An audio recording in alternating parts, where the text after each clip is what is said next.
여호수아 12장 1절에서 마지막 절 24절까지 말씀. 할렐루야. 네.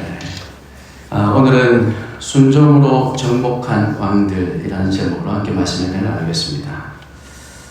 우리의 삶은 우리에게 저절로 순탄한 길을 열어주는 것 같지는 않습니다. 아마 저보다 여러분들이 더 잘 아시리라 생각이 됩니다. 알아서 우리가 지내오던 이 비포장 도로를 깨끗한 아스팔트로, 콘크리트로 그렇게 포장 도로로 바꾸어 주지 않더라고요. 사역을 위해서 한참 고민하고 갈등하다가, 오랜 기간 고민하고 갈등하다가 이제 사역을 해야겠다 마음을 먹고 신학교를 가고 사역을 시작했는데, 그러면 이제 정말 하나님께서 대로를 열어주셔서 정말로 제 사역 위에 하나님의 은혜가 충만하리라. 그래서 저의 이 모든 하나님께서 주신 은사 달란트 얼마 안 되긴 하지만 어쨌든 그것을 통해서 하나님 나라가 세워지리라 그렇게 기대했는데, 기대와는 달리 첫 사역지에서부터 삐그덕거리기 시작하더라고요. 첫 사역지에서의 제 기억은 그냥 노가다, 이건 전문 용어인데 더 정확한 용어가 잘 기억이 나지 않습니다. 막노동 했던 것밖에는 잘 기억이 나지 않습니다. 그저 목사님 따라서 정말 교회에 온갖 그 공부가 다 있었거든요. 아십니까 여러분? 이게 또 전문 용어인데 타카 이런 거, 그리고 용접기, 하여튼 온갖 게 교회에 다 있었습니다. 그래서 수양관 하나를 지었습니다. 그것도 단 3명이서 아침 보신탕, 점심 보신탕, 저녁 보신탕, 일주일 내내 그 보신탕을 먹여주시는 이유가 있더라고요. 그렇게 일주일 내내 거기 가서 그 시골이었는데 거기서 그렇게 일을 하게 됐고, 또 교회에 그렇다 보니까 목사님 그렇게 거의 목수시다 보니까 교회에 뭔가 조금만 잘못된 게 있으면 다 이렇게 고치시는데, 제 첫 사역의 기억은 그저 막노동밖에 없었습니다. 이게 하나님께서 원하셨던 길인가? 정말 여기서 내가 사역을 계속 해야 될 것인가? 정말 고민이 많았습니다.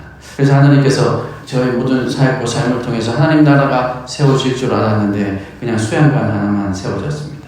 그래서 이게 정말 하나님께서 원하시는 일인가 많은 고민을 했습니다. 하나님을 믿는 것, 우리의 삶을 살아가면서 우리가 하나님을 믿으며 살아가는 이 신앙도 마찬가지가 아닐까 생각이 됩니다. 이제 내가 결단했으니, 그러니 이제 정말로 순탄한 길만 있으리라. 그래도 부족할 것 같은데 우리에게는 그렇지 않더라고요. 항상 광야가 기다리고 있더라고요. 만약 그런 순탄한 삶을 통해서 얻을 것이 있더라도, 그것을 통해서 우리가 얻을 것이 있다 할지라도 하나님께서 우리를 이 땅에 두신 목적, 그게 아니기 때문이 아닐까 생각이 됩니다. 이 광야를 지나야만 거기서 하나님께서 우리를 이 땅에 두신 그 목적을 우리가 깨달을 수 있기 때문에, 그래서 우리에게 광야를 허락해 주시는 게 아닌가 생각됩니다. 여러분, 광야를 걷지 않으신 분 계십니까? 우리 인생의 광야를 통과해보지 않은 분 아마 아무도 없을 겁니다. 그 기간이 짧고 길고의 차이는 있을 수 있겠지만 모두가 다 광야는 경험해 보셨을 겁니다. 그 이유는 그 광야에서 하나님의 뜻을 찾아내기 위해서 하나님께서 그렇게 그 광야를 우리에게 허락하신다 생각이 됩니다. 우리가 정죄하는 이유는 잘 먹고 잘 사는 것이 아닙니다. 하나님의 언약 파트너가 되는 것, 하나님의 언약을 이루어가는 것, 하나님을 찬양하는 삶을 사는 것, 우리가 하여금 바다의 물고기와 하늘의 새와 가축과 온 땅과 땅에 기는 모든 것을 다스리게 하는 것, 이것이 우리를 창조하신 하나님의 목적입니다. 그래서 사랑의 사람, 자유의 사람이 되어가는 것, 그것을 위해 하나님께서는 광야가 필요하시다 우리에게 말씀하시는 것 같습니다. 그런데 이 광야를 어떻게 통과해야 되느냐, 이것이 우리에게 중요하죠. 그저 시간만 지나기를 기다리고 있어서는 광야를 통과한다 할지라도 우리에게 얻는 것이 아무것도 없을 겁니다. 이 광야를 어떻게 통과해야 될까요? 이 광야를 통과할 때 우리는 순종이라는 그 믿음으로 이 광야를 통과해야 됩니다. 그래야 오늘 본문에서처럼 이 가나안 땅을 우리도 차지할 수 있게 되는 것입니다. 그 순종을 가진 사람이 되게 하기 위해서 하나님은 우리를 창조하셨다라고 해도 과언이 아닐 겁니다. 오늘 본문에 나오는 모세가 정복한 왕들, 그리고 여호수아가 정복한 왕들은 모두 두 사람이 순종으로, 믿음으로 제거한 장애물들입니다. 먼저 우리 모세의 순종을 한번 살펴봤으면 좋겠습니다. 모세가 요단강 동편 땅에서 정복한 지역과 또 모세에 의해서 정복당한 왕들의 명단을 다 기록하고 있습니다. 그리고 그 땅은 루벤 지파, 갓 지파, 그리고 므낫세의 반 지파에게 분배되었습니다. 모세는 하나님께서 명령하시면 군사적인 열세 이런 것들을 핑계하지 않고 그저 용감히 나가서 싸웠습니다. 아니 사실 더 정확하게 얘기하면 하나님께서 앞서 나가 싸우시는 그 전쟁에 모세가 숟가락 하나 얹었다 이렇게 말해도 과언이 아닐 겁니다. 이렇게 모세가 하나님의 뜻에 붙들려서 하나님의 뜻에 순종해서 싸웠는데도 불구하고 모세는 하나님께로부터 가나안 땅에 들어가지 못하리라는 말을 들었습니다. 하지만 그는 그 뜻도 받아들이고 그조차 순종합니다. 왜 하나님 저는 들어가지 못합니까? 라고 반항하는 것이 아니라 그것조차 받아들였습니다. 그리고 자신을 이어서 가나안으로 백성을 인도하여 그 땅을 정복할 후계자인 여호수아도 세웠습니다. 마지막까지 사명에 충성하며 단 한 움큼도 남기지 않고 하나님의 뜻만을 추구했다. 그것이 모세의 삶이었습니다. 그 강한 가나안의 왕들이 무너진 것은 군대의 힘이 아니라 신앙의 힘 때문이었습니다. 모세의 순종 때문이었습니다. 그는 여호수아에게 말이 아니라 삶으로 이 가나안 정복을 어떻게 해 나가야 할까? 이 가나안 정복의 비결이 어디에 있는지 가나안 땅 들어가기 그 직전 그 가나안 동편에서 여호수아에게 다 가르쳐 주었습니다. 사랑하는 성도 여러분, 여호수아는 모세를 보고 모세 옆에서 듣고 모세의 마음으로 느끼고 생각하며 그렇게 배웠습니다. 모세가 순종하는 모습을 보며 여호수아는 자랐습니다. 출애굽기 17장을 보면 이스라엘 백성들이 애굽을 탈출하여 르비딤이라는 곳에 도착했을 때 아말렉이 쳐들어옵니다. 이때 이스라엘은 무방비 상태입니다.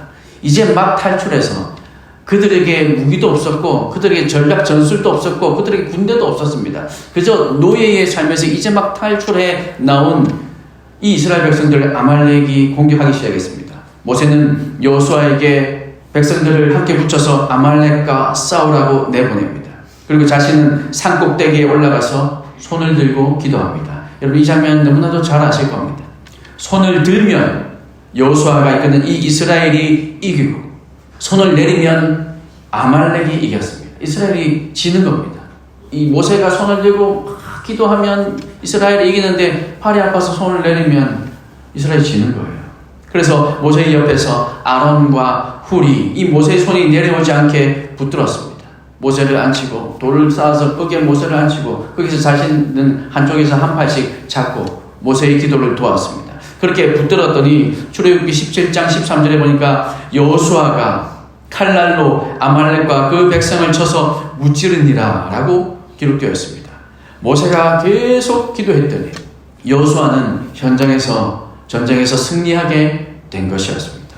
이 모든 일들을 여호수아는 직접 경험하고 하나님이 살아계심을 확인합니다. 여호수아가 싸우다가 저 산꼭대기를 보니 여전히 모세의 손이 높이 들려 올라져 있었던 것입니다. 그래서 여호수아도 전쟁하는 가운데 이 아이성 전투에서 여러분 우리 살펴보지 않았습니까? 그도 단창을 높이 들고 있었습니다. 이스라엘 백성들이 완전히 이길 때까지 그 단창을 높이 든 손을 내리지 않았습니다. 이것만 보더라도 여호수아는 모세의 삶을 그대로 보고 배웠다는 거죠. 도저히 이길 수 없는 싸움을 믿음으로 승리하는 현장에서 여호수아는 여호와 니시의 하나님을 경험합니다. 이보다 더 확실한 교육이 어디에 있을까요? 모세의 순종이 믿음의 사람 여호수아를 있게 만들었습니다. 여러분 잘 아시는 엘리야, 그 엘리야의 믿음이 엘리사가 있게 만들었습니다. 예수님의 순종이 12제자를 탄생시켰습니다. 그 제자들의 죽기까지 순종했던 그 순종이 또한 초대 교회가 있게 했고 오늘날 지금까지 이 교회가 있게 만든 것이죠. 그러니 이제 우리의 순종이 믿음의 후계자를 키워낼 때입니다. 마지막을 향해 달려가는 패역한 세대를 살아가는 우리가 나 혼자 아무리 믿음으로 살려고 노력해봐야 다 소용없다라는 마음으로 살 것이 아니라 나 하나의 믿음이 또 다른 믿음의 거장을 키워낸다는 사실을 여러분 믿으시길 바랍니다. 우리가 이제 이 믿음의 후계자들, 우리 다음 세대들을 키워내야 할 것입니다. 아이들이 수련회 하는 거 그냥 보고만 있는 것이 아니라 여러분 아이들이 수련회 하는 동안 여러분 산꼭대기에 올라가셔서 모세처럼 기도하셔야 됩니다. 그렇게 마음 다해서 온 마음 다해서 기도할 때 그 영적 전투의 전장에서 교육자들과 함께 이 아이들이 승리하게 되는 걸 여러분 믿으시기 바랍니다. 그 산꼭대기가 어딜까요? 여러분 이 기도의 자리이지 않습니까? 이 기도의 자리에 나오셔서 금요 기도의 자리에 나오셔서 여러분 아이들을 위해서 다음 세대를 위해서 기도해 주셔서 그래서 우리 다음 세대가 믿음의 거장으로 자라갈 수 있도록 여러분 기도해 주시기를 부탁드립니다. 한 사람의 헌신이 한 사람의 믿음이 한 사람의 순종이 주님의 몸된 교회를 일으키는 줄 믿으시길 바랍니다. 또한 이 세대를 변화시키게 됩니다. 오늘 우리가 눈물로 심는 씨앗이 새벽새 같은 하나님의 사람을 일으키고 또한 그들을 통해 하나님께서 이 땅을 치유하고 회복시키시는 줄 여러분 믿으시길 바랍니다. 그 믿음과 순종으로 눈물의 씨앗을 심는 저와 여러분의 산꼭대기에서 모세와 같이 기도를 심는 저와 여러분이 되시기를 주님의 이름으로 축복합니다. 모세의 순종을 우리가 살펴봤는데 이번에는 여호수아의 순종을 한번 살펴보겠습니다. 모세의 부재는 하나님의 부재다라고 여겨질 만큼 모세는 강력한 지도자였습니다. 그가 눈에 보이지 않자 시내산에 올라가서 40일 동안 기도하고 있는 그 기간 동안 그가 눈에 보이지 않자 이스라엘 백성들은 어떻게 했습니까? 황금으로 송아지를 만들어서 그것으로라도 위안을 삼으려고 하던 그 이스라엘을 여러분 기억하실 겁니다.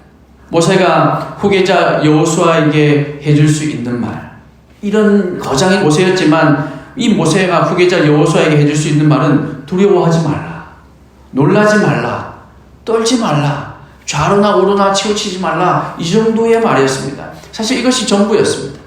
모세의 시종이었던 여호수아가 하나님의 종 여호수아로 바뀔 수 있는 것은 바로 이 믿음밖에 없었다는 거죠. 모세가 어떤 얘기를 해줘도 그것이 아니라 모세를 통해서 보고 배운 그 믿음으로 인해서 여호수아는 이제 모세의 시종에서 하나님의 종으로 바뀔 수 있게 되었다는 겁니다. 저 철기 문명으로 무장한 가나안 족속을 이기고 약속의 땅을 실현의 땅으로 바꾸는 것도 바로 이 믿음뿐입니다. 본문에 열거된 가나안의 이 31명의 왕들의 명단에서 순순히 백기투항한 성읍은 그 왕은 단 한 사람도 없었을 겁니다. 모두가 다 모든 성읍들을 다 힘겹게 하나님께 순종함으로 정복해왔습니다. 매 순간 기도하였고 날마다 하나님을 의지했고 전쟁마다 믿음을 발휘해야 했을 겁니다. 여러분 이렇게 하는 것, 날마다 기도하고 매 순간 기도하고 날마다 하나님을 의지하고 믿음을 가지는 것, 믿음으로 나아가는 것, 여러분 이것이 순간순간은 가능합니다. 그것은 좀 교만한 말일지 모르겠지만 그렇게 어렵지 않습니다. 순간순간 순종하고 순간순간 하나님께 주시는 마음에 또한 복종해서 나가는 것, 그렇게 기도하는 것, 오늘 정말 기도해야겠다 해서 엎드려 기도하는 것, 그거 그렇게 어렵지 않은 것 같습니다. 그러나 정말 어려운 것은 계속해서 이 집중력을 잊지 않고 날마다 기도하는 것, 이것이 어려운 거죠. 그 31명의 왕들, 그 31곳의 성읍들을 정복하기 위해서 단 한 성읍도 집중력을 잃지 않고 계속해서 기도하며 계속해서 믿음을 붙들고 나아가는 것, 이것이 쉽지 않은 일이라는 겁니다. 우리 계속해서 365일을 이렇게 꾸준하게 집중력을 잃지 않고 나아가는 것, 이게 어려운 거잖아요. 그런데 우리는 물론 어렵지만 이런 삶을 살아야 됩니다. 집중력을 잃지 않고 마지막 성읍이 무너질 때까지 믿음의 걸음을 중단하지 않았던 이 여호수아처럼 우리도 하나님 부르시는 그날까지 이 믿음의 걸음을 중단해서는 안 된다는 말씀입니다. 단 한 성읍도 그 믿음 없이는 이길 수 없었습니다. 여러분 이미 살펴보았지 않았습니까? 조그만한 성 아이성, 2,000~3,000명만 올라가도 우리가 이기겠다고 했던 그 아이성도 믿음 없이 올라가니까 대패하고 말았지 않습니까? 이 31개의 성읍들도 단 한 성읍도 믿음 없이는 이길 수 없었습니다. 가장 약한 어느 한 성읍보다 여호수아의 군대가 더 약하고 부족했기 때문입니다. 그래서 여호수아에게는 믿음이 필요했고 기도가 필요했던 것입니다. 사랑하는 성도 여러분, 오늘 모세와 여호수아는 우리에게 묻습니다. 두려워 뒤로 물러나겠는가? 아니면 하나님께서 해내시도록 기꺼이 순종하는 도구가 되겠는가? 여러분 이 질문을 다시 한번 생각해 보십시오. 두려워 뒤로 물러나겠는가? 아니면 네가 나가서 이기겠는가? 이렇게 말씀하지 않았습니다. 아니면 하나님께서 해내시도록 네가 순종하겠는가? 오늘 우리에게 이렇게 물으십니다. 네가 나가서 싸워 이겨라 말씀하시는 것이 아니라 나의 싸움에 네가 순종하겠는가? 라고 물으시는 거죠. 하나님 나라는 바로 순종하는 사람들의 나라입니다. 다른 어떤 조건으로도 대체할 수 없는 것이 바로 이 믿음, 이 순종이라는 것입니다.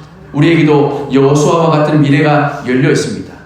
약속의 미래이지만 저절로 실현되는 미래는 아닐 것입니다. 저절로 우리의 그 어려운 현실이 저절로 순탄하게 바뀌는 것은 아니라는 겁니다. 그런데 이미 하나님은 준비되셨습니다. 이제 우리가 대답할 차례인 거죠. 점령할 것인가 아니면 점령당할 것인가? 순종할 것인가 불순종할 것인가? 이 질문에 여러분 믿음으로 대답할 수 있기를 소망합니다. 이 질문에 순종으로 주님께 대답할 수 있기를 소망합니다. 그 대답에 하나님께서 우리 교회를 2025년 우리가 목표하는 것처럼 그렇게 하나님께서 우리를 세워나가고 이 교회를 부흥하게 하시며 하나님의 은혜가 임하게 하실 줄 믿습니다. 우리가 주님께 고백하는 바로 그 순종으로 말씀입니다.